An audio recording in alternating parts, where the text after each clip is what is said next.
Hello and welcome to this video. I'm Data Report for datareport.info. In this video today we are going to talk about the H5N1 outbreak, otherwise known as avian flu. We found out yesterday that an 11-year-old girl died in Cambodia from H5N1. While H5N1 in humans right now is rare, it should be watched. And there's an update to that today. The father of the girl who died also tested positive for H5N1 and is now in the hospital. The father is said to be 49 years old. A source of information from that and the other one was BNO News, but there are other articles out there confirming this now. The WHO is also now stepping in and working with Cambodia, and the WHO does say the bird flu situation is worrying. We don't know exactly how they got infected just yet. We do know that they had animals on their premises at their, on their property that were died of the bird flu outbreak, and we can suspect maybe that is how it got transmitted to them, but we don't know that for certain. What we do know is that the whole village right now should probably get tested just to be on an air of precaution, so that way we can detect all the cases and put a stop to this early on, because already we know this is really starting to spread among animals and among birds. And check this out, bird flu has killed more than 700 sea lions in protected areas across Peru as veterinarians and healthcare experts work to understand the alarming H5N1 outbreak. And this is true. There have been several different species of animals that are starting to get infected by this. I mean, look here in the United States. Wild birds detected.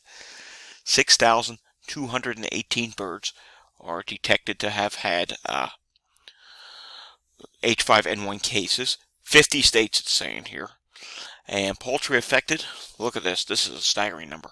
58,484,673. So 58,484,673 poultry birds have been infected, which could eventually cause the price of chicken to go up. If you remember, the price of eggs did go up just not too long ago. It reached all the way up to about $5.45 a dozen, and has since dropped, but we'll have to keep an eye on it. If should this outbreak worsen again, the prices would naturally go back up again. And there was one reported human case in the United States, but that was last year, and I believe that was an older strain. That's not the new updated strain, which is highly more contagious, and that was just in one state. And it's saying here that was in New Mexico, where there was one case on the reported to the CDC. Taking a look at where the cases where it was affected in poultry, you can see here there's a lot of states with several clusterings. One here being just northwest of the I-95 corridor from Maine down into Pennsylvania. You have a high amount of cases. You also have another clustering down in Florida. Then you have scattered isolated cases throughout the rest of the South. But then you come up here to places like Minnesota, North Dakota, South Dakota, Iowa, and even Wisconsin, where you have a big clustering of cases. And these are areas that we're going to have to pay closer attention for possible human cases. I'm not terribly concerned about there being human cases yet. It's still fairly early. On a scale of 1 to 10, my level of concern for humans, I would put it at a 3 right now. Should we start seeing more cases pop up around the world, then yes, my level of concern for that would go up. But nonetheless, this is definitely something we have to watch, because if it keeps affecting more animals, then you have to start worrying about food shortages. Now let's take a look at the West Coast here.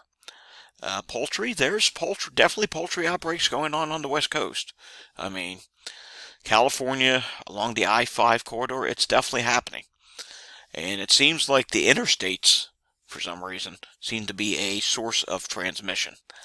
The next thing that I am concerned about, let's continue on here. Here's birds detected. This is something I'm really concerned about.